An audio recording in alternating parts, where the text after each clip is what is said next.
हाँ जी बच्चों, तो स्वागत है आप सभी का हमारे इस YouTube चैनल पे। और आज के इस वीडियो के अंदर अपन जो है पैथोलॉजी का फर्स्ट टॉपिक डिस्कस करने वाले हैं। तो बिना किसी देरी के स्टार्ट करते हैं हमारे आज के इस लेक्चर को। तो सबसे पहले तो जो भी बच्चा चैनल पे नया है और जिस भी बच्चे ने चैनल को सब्सक्राइब नहीं किया है, फटाफट से आप सभी लोग चैनल को सब्सक्राइब करेंगे और बेल आइकन को प्रेस करेंगे ताकि आगे आने वाली ऐसी धमाकेदार क्लासेस की नोटिफिकेशन रेगुलरली आपको मिलते रहे। तो बिना किसी देरी के स्टार्ट करते हैं हमारे आज के इस लेक्चर को। जैसे कि आप सभी को पता है, अपन पैथोलॉजी वाला टॉपिक पढ़ रहे हैं और पैथोलॉजी का मतलब क्या होता है? Study of disease. तो इस पूरे सब्जेक्ट के अंदर अपन को क्या करनी है? स्टडी ऑफ डिजीज करनी है, डिजीज के बारे में स्टडी करनी है। ठीक है, तो सबसे पहला टॉपिक है हमारा हर्निया। सबसे पहला टॉपिक है हमारा हर्निया। बेसिक्स वाली क्लास में मैंने आपको एक पॉइंट्स बताए थे, वही पॉइंट्स अपन यहाँ पर फॉलो करेंगे कि मेनली यहाँ पर अपन को कौन कौन से पॉइंट्स पढ़ने हैं। ठीक है, देखो सबसे पहली बात मैं बताती हूँ कि जो हर्निया वाला पॉइंट है ये बहुत इंपॉर्टेंट है। ठीक है, इसको आप स्टार मार्क करो, ये मल्टीपल टाइम आपके एग्जाम्स में पूछा गया है। ठीक है, तो आप इसको स्टार मार्क कर लो। आप हर साल का पेपर उठा के देखोगे, हर्निया वाला टॉपिक या तो 4 मार्क्स के अंदर या 20 मार्क्स के अंदर आता है।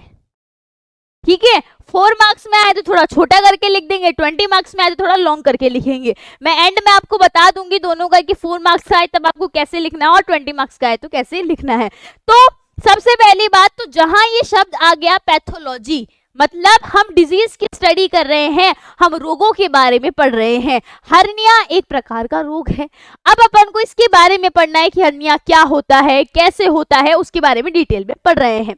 तो सबसे पहले देखो बेटा जी, डेफिनेशन से स्टार्ट करते हैं। ठीक है, 5 पॉइंट बताए थे कल के लेक्चर में, 5 पॉइंट ये अपन को लिखने हैं। तो सबसे पहला पॉइंट है डेफिनेशन। तो देखो, a hernia is a protrusion, Hindi में हम इसे क्या बोलते हैं? फैलाव। A hernia is the protrusion of organ, किसी भी ऑर्गन का फैलाव। चीजों को नाम से समझो। हर्निया एक ऐसी कंडीशन है जिसके अंदर किसी ऑर्गन का फैलाव हो रहा है। किसके द्वारा? Through it's containing wall. चीजों को ध्यान से समझेंगे बेटा जी, मैं आपको नॉर्मली समझाने जा रही हूं। देखो बेटा जी, जैसे कि मान लो ये अब्डोमिनल वॉल है या पेट की वॉल है। ठीक है, इसके अंदर हमारी इंटेस्टाइन है। नॉर्मल कंडीशन बता रही हूं, ये ऐसे इंटेस्टाइन है हमारी।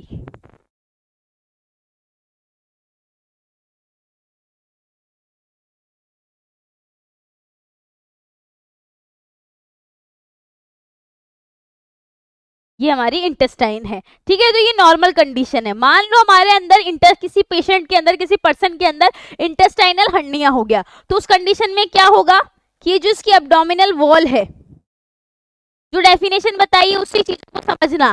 क्या बोला है? किसी भी ऑर्गन का फैलाव हो रहा है उसकी वॉल के द्वारा। जहां पर पहले इंटेस्टाइन अंदर अंदर थी, यहां पर अब इंटेस्टाइन का कुछ पार्ट बाहर की तरफ फैल जाएगा, है ना। और कहीं ना कहीं ये वॉल भी, जब ये फैलाव होगा ना, ध्यान से सुनो, इंटेस्टाइन का कुछ पार्ट बाहर की तरफ फैल जाएगा और इसी के कारण इसकी जो ये वॉल है ये भी बाहर की तरफ फैल जाएगी। तो यहां पर अपन ने क्या देखा? यहां पर ये जो ऑर्गन है ना, ये जो ऑर्गन है, ये बॉडी पार्ट है, ये बॉडी पार्ट बाहर की तरफ फैल गया है और इसके साथ साथ इसकी जो वॉल थी, है ना, वो भी बाहर की तरफ फैल गई है। ये एब्डोमिनल वॉल थी, यहां पर देख लो, ये नॉर्मल कंडीशन के अंदर ये ऑर्गन है, ये हमारे इंटेस्टाइन है और ये इसकी वॉल है। ठीक है, जब मान लो पेशेंट को इंटेस्टाइनल हर्निया हुआ, इंटेस्टाइन में हर्निया हुआ, तो हर्निया की डेफिनेशन क्या है? सिंपल सी डेफिनेशन है, फैलाव हो रहा है किसी ऑर्गन के अंदर उसकी वॉल के थ्रू। ये उसकी वॉल है, अब ये ऑर्गन है, इस ऑर्गन में कौन सा ऑर्गन है? इंटेस्टाइन है। इस ऑर्गन में बाहर की तरफ फैलाव हुआ तो इसकी वॉल भी बाहर की तरफ फैल गई। तो कुछ ऐसी कंडीशन आपको दिखने मिली, दैट इज हर्निया। एच मतलब हर्निया। ठीक है, और बार बार पूरा नाम लिखेंगे, टाइम वेस्ट नहीं करेंगे अपन। ठीक है, तो सिंपल सी डेफिनेशन है, मल्टीपल टाइम ये क्वेश्चन आया हुआ है, चीजों को पता होने चाहिए और उम्मीद करती हूँ कि डेफिनेशन आपको रटने की जरूरत नहीं पड़ेगी, समझ में आ गई होगी। Hernia is the protrusion of organ through the containing wall. Protrusion of organ through the containing wall. देखो यहाँ पर ये ऑर्गन पहले क्या था? अगर नॉर्मल कंडीशन देखे तो ये ऑर्गन ऐसा था। ठीक है, नॉर्मल कंडीशन के अंदर देखो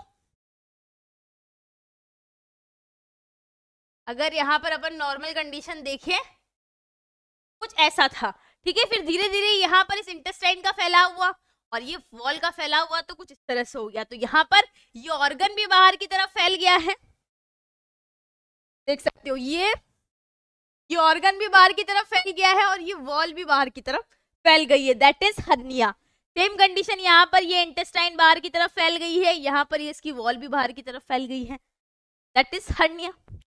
और करके सेकंड डेफिनेशन लिखिए, कुछ नहीं सेम डेफिनेशन है, थोड़ा सा चीजों का चेंज है। अब कभी कभी क्या होता है ना, कुछ बच्चों को सिंपल चाहिए होता है, मैडम और सिंपल, एक की दो डेफिनेशन नहीं है क्या?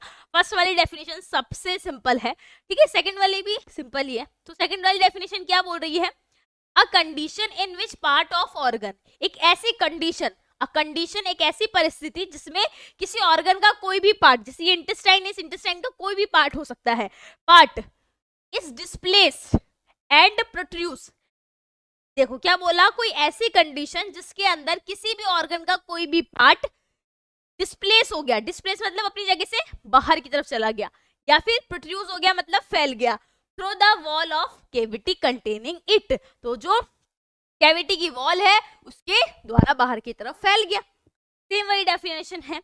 ऑफ्टन का मतलब होता है अक्सर, involving the intestine at the weak point of abdominal wall. Mostly जो हर्निया होता है दैट इज इंगुइनल हर्निया होता है, सॉरी इंटेस्टाइनल हर्निया, ठीक है, सॉरी इसमें बोला गया है कि अक्सर जो इंटेस्टाइनल हर्निया होता है, इंटेस्टाइनल हर्निया जिसके अंदर इंटेस्टाइन का कुछ पार्ट बाहर की तरफ प्रोट्यूस हो जाता है, फैल जाता है, उसके अंदर क्या होता है, उसकी जो एब्डोमिनल वॉल होती है उसके थ्रू वो बाहर की तरफ फैलता है, ये बताया है, ठीक है, आ गया समझ में? चलें आगे। तो ये सिंपल सी इसकी डेफिनेशन हो गई, ठीक है।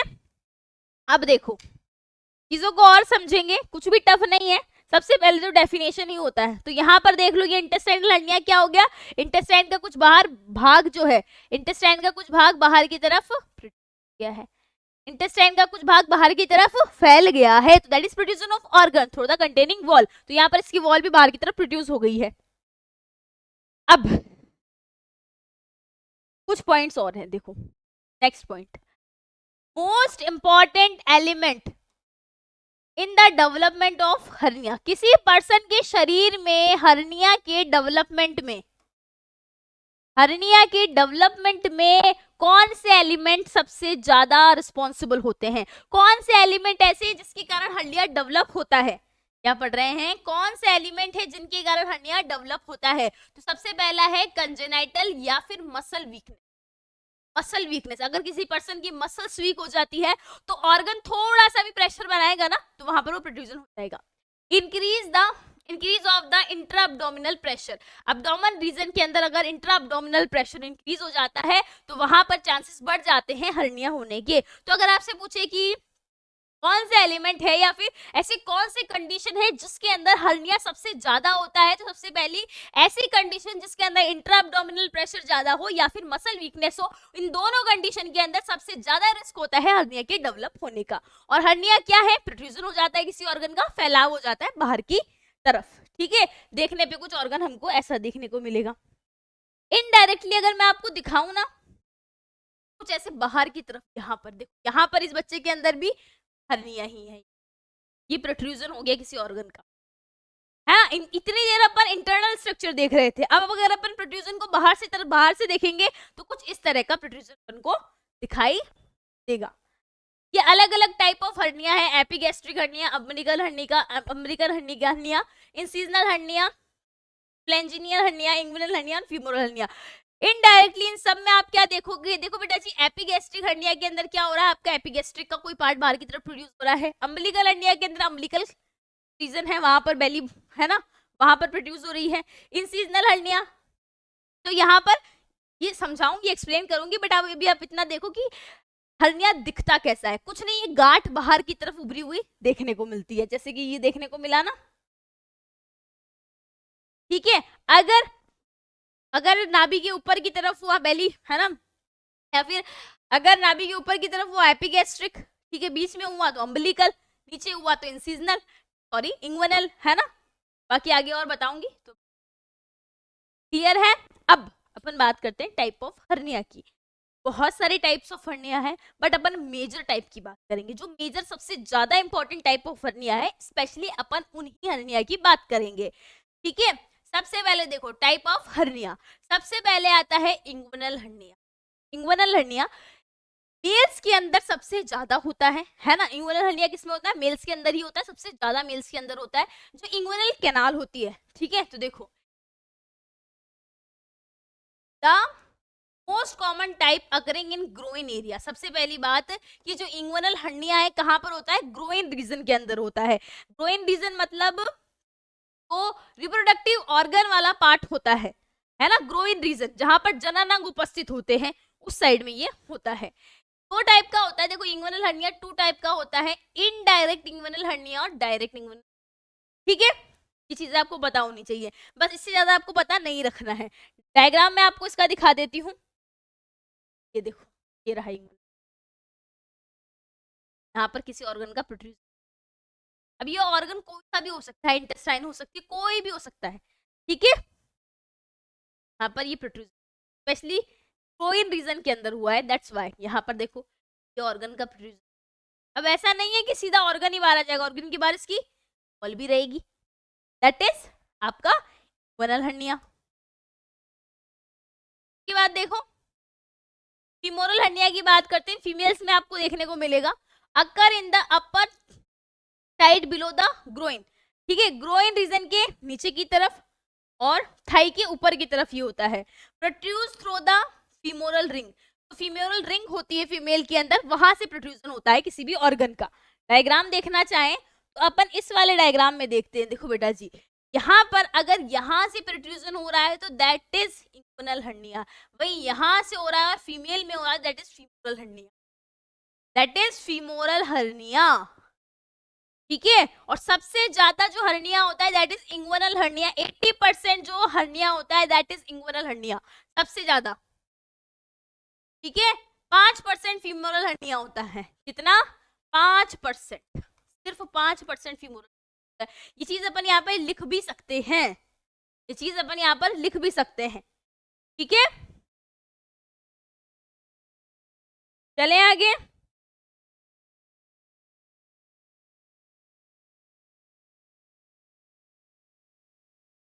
ये मैन में ज्यादा होता है, याद रखना। इसके आगे एक और पॉइंट लिखेंगे, मैन के अंदर ज्यादा होता है एज कंपेयर टू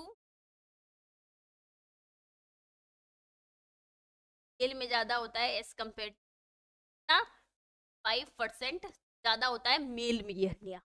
ठीक है, कुछ नहीं होता है इसके अंदर इंटेस्टाइन का कोई भी पार्ट। ध्यान से सुनो, इंग्वनल हर्निया सबसे पहली बात है कि ग्रोइन रीजन के अंदर होता है। इसके अंदर यहाँ पर देख लो, जहां पर कोई भी इंटेस्टाइन का कोई भी पार्ट जो होता है प्रोड्यूस हो जाता है, उसमें फैलाव हो जाता है, तो उसको अपन इंग्वनल हर्निया बोलते हैं। और स्पेशली ग्रोइन रीजन के अंदर अपन को ये देखने को मिलेगा। मेल्स में ज्यादा होता है as compare to female, males में 25% मोर होता है। और सबसे ज्यादा जो हर्निया होता है ना वो आपका यही होता है, 80% जो हर्निया होता है ना वो यही होता है, इंग्वनल हर्निया। ठीक है, फिर बात करते हैं फीमोरल हर्निया। फीमेल्स के अंदर ज्यादा होता है, सिंपल सी बात है। फीमोरल हर्निया किसमें ज्यादा होता है? फीमोरल हर्निया फीमेल्स में ज्यादा होता है। 4 time more common in women, है ना। वुमेन्स में 4 गुना ज्यादा होता है, 4 मल्टीप्लाई मेल। मेल की तुलना में फीमेल में 4 गुना ज्यादा होता है, W मतलब वुमेन। फिर उसके बाद में देखो हाइटल हर्निया। हाइटल हर्निया क्या होता है? देखो बेटा जी, hiatal hernia occur when the part of stomach, तो हाइटल हर्निया की बात आ गई तो मतलब कहीं ना कहीं आपके स्टमक की बात हो रही है। Part of stomach protrude through the diaphragm, stomach का पार्ट जो है, देखो वर्ड्स को समझो, इंग्लिश को याद नहीं करना है। ठीक है, अगर आप इसको समझोगे ना इस लाइन को तो ये आपके माइंड में बैठ जाएगी। इसमें क्या लिखा है? हाइटल हर्निया। हाइटल हर्निया कब होता है? व्हेन, जब पार्ट ऑफ स्टमक, स्टमक हमारे आमाशय का कोई भी पार्ट, प्रोट्रूज मतलब फैल रहा है, हमारे आमाशय का कोई भी पार्ट फैल रहा है थ्रू डायफ्राम, डायफ्राम के द्वारा बाहर की तरफ फैल रहा है इन चेस्ट कैविटी। डायग्राम देखो, ये रहा। ठीक है, यहां पर ये आपका डायफ्राम है, सॉरी ये आपका स्टमक है। स्टमक का पार्ट जो है देखो ये डायफ्राम है। अब यहां पर क्या हुआ एक्चुअल में, ये आपका डायफ्राम था। इस डायफ्राम में अब यहाँ पर ये स्टमक है, अब यहाँ पर स्टमक का पार्ट ऊपर की तरफ फैल गया है ना। कहाँ पर? ये जो आपकी चेस्ट कैविटी में। कहाँ पर फैल गया है? चेस्ट कैविटी के अंदर फैल गया है। किसके द्वारा? डायफ्राम के द्वारा। यहाँ पर डायफ्राम, यहाँ पर स्टमक, ये स्टमक का पार्ट डायफ्राम के द्वारा ऊपर की तरफ प्रोट्रूस हो गया है, फैल गया है। किसमें? चेस्ट कैविटी के अंदर। दैट इज आपका हाइटल हर्निया। मैं लिख रही हूं नाम। यह आपका इंग्विनल हर्निया, ठीक है, यह आपका थर्ड हाइटल हर्निया। फिर उसके बाद आता है आपका अम्बिलिकल हर्निया। और आपका फीमोरल हर्निया कितना परसेंट होता है? 5% होता है। फीमोरल हर्निया कितना होता है? 5%। अम्बिलिकल हर्निया कितना होता है? 4% होता है। देखो बेटा जी, थर्ड पॉइंट है अम्बिलिकल हर्निया का परसेंटेज लिख लो। 4% अम्बिलिकल हर्निया होता है। अकर नियर द बेली बॉटम। जो बेली बॉटम होता है उसका कोई पार्ट प्रोट्यूस हो जाता है। जो बेली बॉटम होता है उसका कोई पार्ट प्रोट्यूस हो जाता है, मतलब फैल जाता है। यहाँ पर देखो, यहाँ पर इसके बेली बॉटम का कोई भी पार्ट प्रोट्यूस हो गया और फैल गया, फैल गया। यहाँ पर ये देखो छोटा सा बच्चा है, यहाँ पर अगर इंटरनली देखे ना तो यहाँ पर यहाँ से प्रोट्रूजन हुआ है और यहाँ पर उसकी वॉल आ गई। तो कुछ इस तरह से आपको देखने को मिलेगा। That is umbilical hernia. ये क्या है? Umbilical hernia. इस अम्बिलिकल हर्निया में इंटेस्टाइन का फैट भी प्रोड्यूस हो सकता है, फ्लूइड भी प्रोड्यूस हो सकता है, कुछ भी हो सकता है। अब देखो बेटा जी, अम्बिलिकल हर्निया दो टाइप का होता है, कंजेनाइटल और एक्वायर्ड। ऐसा अम्बिलिकल हर्निया जो जन्म से ही अगर उस बच्चे में है तो that is congenital umbilical hernia. वहीं ऐसा अम्बिलिकल हर्निया जो जन्म के बाद हुआ है तो उसे अपन बोलेंगे acquired umbilical hernia. Congenital term जो होती है बेटा जी, इस टर्म का अर्थ क्या होता है? जन्मजात। जन्मजात ऐसी चीज जो जन्म के पहले से ही उपस्थित है या फिर जब जन्म हुआ है जब से ही उपस्थित है। एक्वायर्ड मतलब क्या होता है? एक्वायर्ड मतलब होता है उपार्जित, तो अपन ने जन्म के बाद ग्रहण करी है। तो ऐसा अम्बिलिकल हर्निया जो बच्चे में जन्म से ही था उसे बोलेंगे कंजेनाइटल अम्बिलिकल हर्निया। और ऐसा हर्निया जो बच्चे में जन्म के बाद हुआ, ऐसा अम्बिलिकल हर्निया जो बच्चे में जन्म के बाद हुआ तो उसे बोलेंगे एक्वायर्ड अम्बिलिकल हर्निया। फिर आता है इंसीजनल हर्निया। देखो बेटा, किसी पेशेंट की कोई सर्जरी हुई है, ठीक है, सर्जरी हुई है तो सर्जरी होने के बाद में ऐसे ऐसे स्टिचेस आ गए। अब मान लो वहां पर प्रोट्रूजन हो गया, ये स्टिचेस है और यहाँ पर प्रोट्रूजन हो गया। डायग्राम देखो, चीजें और समझ में आएगी।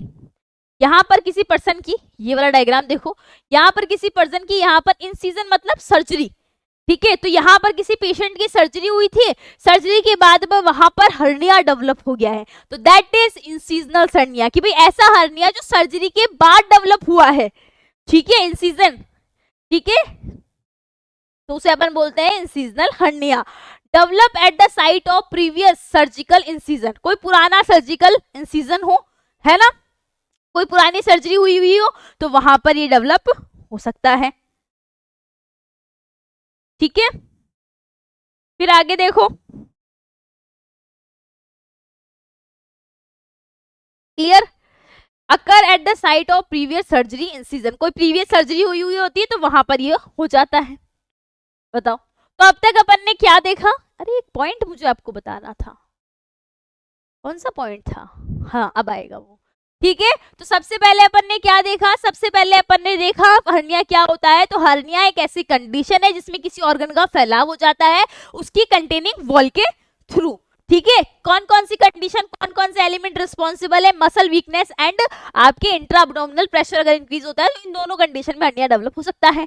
हर्निया की टाइप अपन ने बात करी, इंग्विनल हर्निया, सबसे ज्यादा जो हर्निया होता है दैट इज इंग्विनल हर्निया, और मेल्स में ज्यादा होता है एज कंपेयर टू फीमेल्स, ठीक है। टू टाइप का होता है, डायरेक्ट और इनडायरेक्ट। फीमोरल हर्निया जो होता है फीमेल्स में ज्यादा होता है 4 time as compare to male. Femoral ring से प्रोट्रूजन हो जाता है, ये वाली लाइन याद रखना, ठीक है। फिर हाइटल हर्निया, इसके अंदर क्या होता है? स्टमक का कोई पार्ट जो होता है डायफ्राम के थ्रू प्रोड्यूस हो जाता है चेस्ट कैविटी के अंदर। अम्बिलिकल हर्निया बेली बॉटम के थ्रू, बेली बॉटम पे प्रोड्यूजन हो जाता है। अब उस प्रोड्यूजन में इंटेस्टाइनल फैट हो सकता है, फ्लूइड हो सकता है, कुछ भी हो सकता है। 2 टाइप का होता है, congenital and genital. Incisional hernia कोई सर्जरी वगैरह हुई है तो वहां पर हो जाता है, ठीक है। अब ऐसा मत सोचना कि मैं हमको एग्जाम में डायग्राम बनाने पड़ेंगे, नहीं बेटा, समझाने के लिए है, ठीक है, बनाने के लिए आप ये वाला डायग्राम बना सकते हो, कोई दिक्कत नहीं है। अब इसको भी सिंपल सा है, कैसे बनेगा, सारे डायग्राम बन जाते हैं। ठीक है, यहाँ पर इंग्विनल हर्निया, ये फीमोरल हर्निया, ये वाला हर्निया, ये वाला हर्निया, ऐसे बस नाम लिख देना और क्या, थोड़ा सा पूरा आदमी बना देना, कोई दिक्कत नहीं होगी। ठीक है,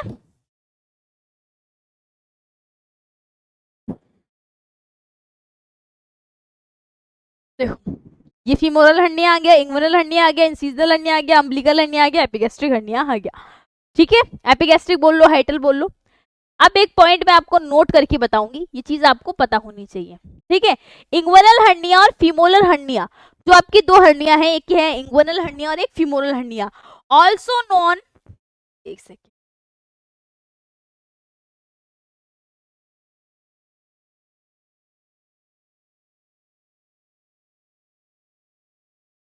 क्या लिखा है, इंग्विनल हर्निया और femoral hernia are known together are groin hernia.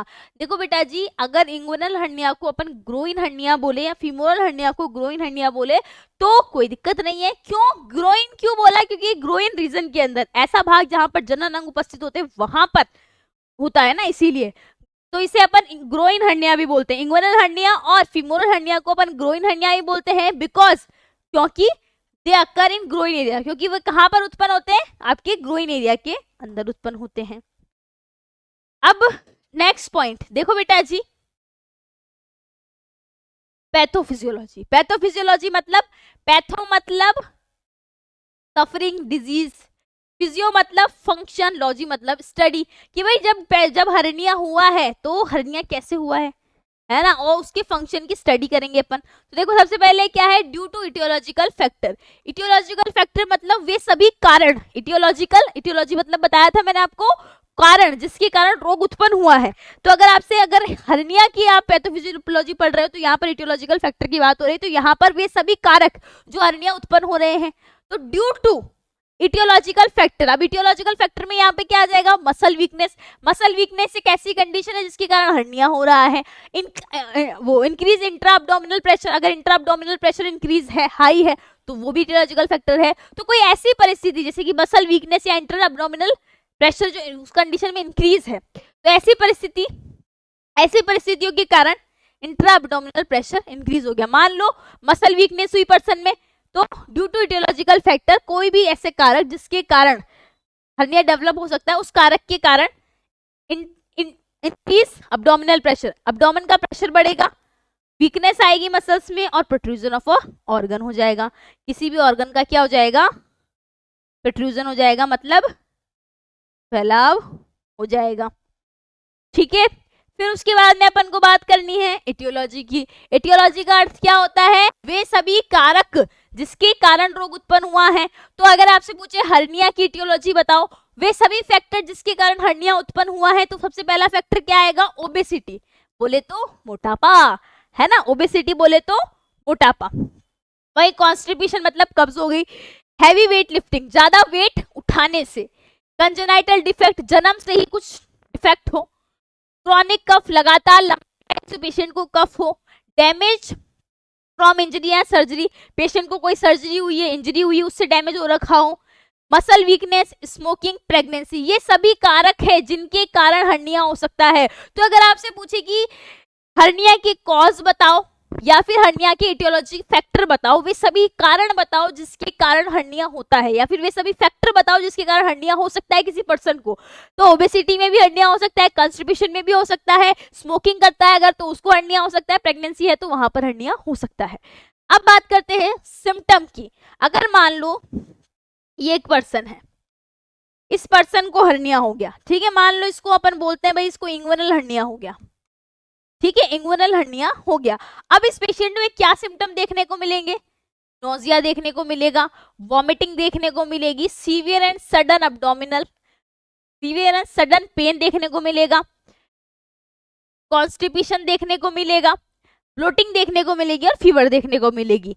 ठीक है, समझ में आई चीजें। तो सबसे पहले डेफिनेशन, अगर टाइप है तो टाइप लिख दो, पैथोफिजियोलॉजी, इटियोलॉजी, और सिम्टम, सिम्टम मतलब पेशेंट को क्या फील हो रहा है। अगर किसी पेशेंट को हर्निया हुआ है तो उसे क्या फील होगा, नोजिया, वॉमिटिंग। ये दो टर्म तो आपको याद हो जानी चाहिए, nausea, vomiting. Severe and sudden pain होगा एब्डोमेन के अंदर, कॉन्स्टिपेशन हो जाएगा, ब्लोटिंग होगी और फीवर आ जाएगा।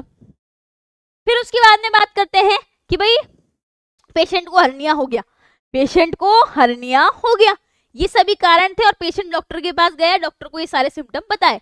अब डॉक्टर को लगा कि हाँ इसको हर्निया हो सकता है, तो डॉक्टर सबसे पहले क्या करेगा, डायग्नोसिस करेगा, डॉक्टर डायग्नोस्टिक टेस्ट करेगा। अब डायग्नोस्टिक टेस्ट में डॉक्टर सबसे पहले फिजिकल एग्जामिनेशन देखेगा। हर्निया है तो ऑब्वियसली बात है हर्निया तो आपको हर्निया तो आपको ऐसे दिख जाएगा, ऑब्वियसली बात है हर्निया तो समझ में आ रहा है। तो डॉक्टर सबसे पहले क्या करेगा, पेशेंट जैसे ही सिम्टम्स वगैरह बताएगा, डॉक्टर क्या करेगा भाई, डायग्नोस करेगा। डायग्नोस करेगा या इन्वेस्टिगेशन करेगा। डायग्नोसिस करने के लिए डॉक्टर सबसे पहले फिजिकल एग्जामिनेशन करेगा, उसको देखेगा हाथ से छू के, है ना, आंखों से देखेगा, एक्सरे करवाएगा, उसका यूएसजी करवाएगा, सोनोग्राफी, एमआरआई करवाएगा, सीटी स्कैन करवाएगा और ब्लड टेस्ट करवाएगा। फिर इसके रिजल्ट से डॉक्टर को पता चल जाएगा कि भाई उसको हर्निया है।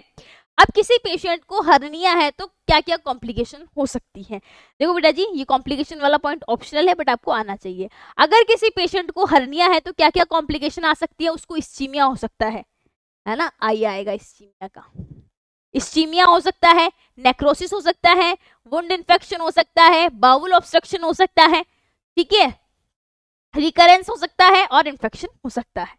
अब देखो, मान लो पेशेंट को डॉक्टर जो है, पेशेंट, डॉक्टर ने इन्वेस्टिगेशन कराया, इन्वेस्टिगेशन से डॉक्टर को पता चल गया कि भाई इस पेशेंट को क्या है, हर्निया है। तो अब हर्निया से क्या क्या कॉम्प्लिकेशन हो सकती है वो लिख दी, ये कॉम्प्लिकेशन हो सकती है। अब डॉक्टर को पता चल गया कि इसको हर्निया है तो डॉक्टर उसको ट्रीटमेंट देगा, है ना, दवाई देगा ताकि वो ठीक हो जाए। तो सबसे पहले अपन बात करते हैं फार्माकोलॉजिकल मैनेजमेंट, फार्माकोलॉजिकल मैनेजमेंट, ऐसा मैनेजमेंट जिसमें आपने फार्मा का यूज किया, ड्रग्स का यूज किया, दवाई का यूज किया, पेशेंट को दवाई दी है तो डॉक्टर उसको एंटीबायोटिक्स देंगे, H2 रिसेप्टर ब्लॉकर्स देंगे, non steroid anti inflammatory drug देंगे, एंजाइटी एजेंट्स देंगे।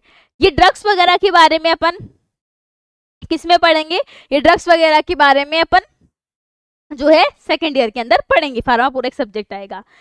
ये जो ड्रग्स हैं डॉक्टर जो है पेशेंट से पूछता है, ठीक है, बहुत सारी हिस्ट्री होती है कि उसकी प्रीवियस में कोई दवाई चल रही है नहीं चल रही है, हर चीज को देख के डॉक्टर प्रिस्क्राइब करता है, ठीक है। तो जरूरी नहीं है कि अगर किसी पेशेंट को हर्निया है तो ये ड्रग्स दे दो तो पेशेंट ठीक हो जाएगा, नहीं, दवाइयां और भी है, कंडीशंस और भी हैं, और भी मेडिसिन है, कौन सी कंडीशन में कौन सी मेडिसिन नहीं देनी चाहिए वो भी बहुत सारी चीजें हैं, ठीक है। तो किसी पेशेंट को खुद मेडिसिन का यूज नहीं करना चाहिए, ये प्रिस्क्राइब करते हैं डॉक्टर ही, ठीक है। हमको सिर्फ एग्जाम में लिखना है और हमको पता होना चाहिए, उसलिए अपन ये पढ़ रहे हैं, ठीक है।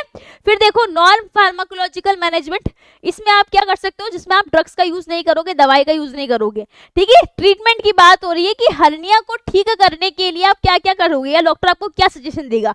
डॉक्टर आपको मेडिसिन देगा, दूसरा आपको बिना दवाइयों के कुछ पॉइंट्स बताएगा कि भाई आप इनका ध्यान रखो। सबसे पहले बोलेगा स्पाइसी फूड नहीं खाना है आपको, एक्सरसाइज कम करनी है, स्टॉप स्मोकिंग करनी है, अवॉइड गैसी ड्रिंक, ऐसी ड्रिंक जिससे गैस बनती है वो अवॉइड करनी है, एंड अवॉइड हैवी या फिर अवॉइड लिफ्ट हैवी ऑब्जेक्ट, मतलब भारी चीजों को उठाना बंद करना पड़ेगा। वहीं थर्ड मैनेजमेंट अगर वो ज्यादा बढ़ गया है तो डॉक्टर सर्जिकल मैनेजमेंट करेगा, लेप्रोस्कोप करेगा, सर्जरी करके उस हर्निया को रिमूव कर देगा। लास्ट ऑप्शन यही बचता है कि सर्जरी करके उस गांठ को निकाल दिया जाता है और वो वापस पहले जैसा हो जाता है। तो ये आपका क्या है, हर्निया वाला टॉपिक है। देखो बेटा जी बहुत सिंपल है, बहुत सिंपल। सबसे पहले डेफिनेशन, उम्मीद करती हूँ डेफिनेशन तो याद ऐसे ही होगी, protrusion of organ through the containing wall, ठीक है। सबसे पहले हर्निया वाला टॉपिक आता है तो यही लिखना है। उसके बाद में ऐसी कंडीशन जिसमें हर्निया सबसे ज्यादा डेवलप होता है तो ये दो कंडीशन, मसल वीकनेस और इंक्रीज इंट्रा एब्डोमिनल प्रेशर। फिर बात करते हैं टाइप, तो inguinal hernia, femoral hernia, हाइटल hernia, umbilical hernia और इंसिजनल हर्निया।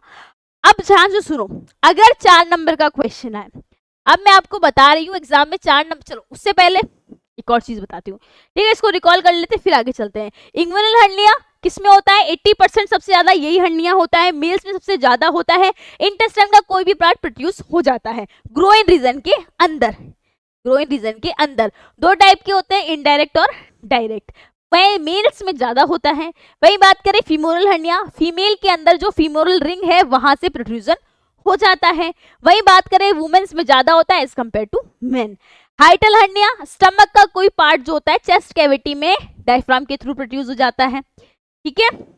फिर अम्बिलिकल हर्निया 4% होता है, बेली बॉटम से प्रोट्रूजन होता है। अब दो टाइप का होता है, एक्वायर्ड अम्बिलिकल हर्निया और कंजेनाइटल कंजेनाइटल अम्बिलिकल हर्निया।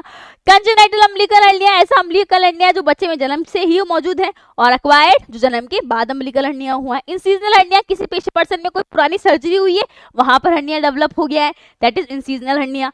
फिर उसके बाद में अपन ने क्या करा, उसके बाद में अपन ने पैथोफिजियोलॉजी देखी कि भाई कोई भी ऐसा इटियोलॉजिकल फैक्टर, अब तो मैंने आपको बता दिए कि अगर कोई पर्सन स्मोकिंग कर रहा है तो स्मोकिंग के कारण इंट्राअब्डोमिनल प्रेशर बढ़ गया, मसल वीकनेस इंक्रीज हो गई और प्रोट्रूजन ऑफ ऑर्गन हो गया और हर्निया डेवलप हो गया, तो इसकी पैथोफिजियोलॉजी हो गई। फिर बात करते हैं इटियोलॉजी, वे सभी फैक्टर जिसके कारण हर्निया डेवलप हुआ है, तो obesity, constipation, heavy weight lifting, congenital defect, chronic cough, damage from injury and surgery, muscle weakness, smoking and pregnancy. Symptom क्या होंगे, पेशेंट को क्या फील होगा, उसको नोजिया, वोमिटिंग, सीवियर पेन होगा, कॉन्स्टिपेशन हो जाएगा, ब्लोटिंग होगी, फीवर होगी।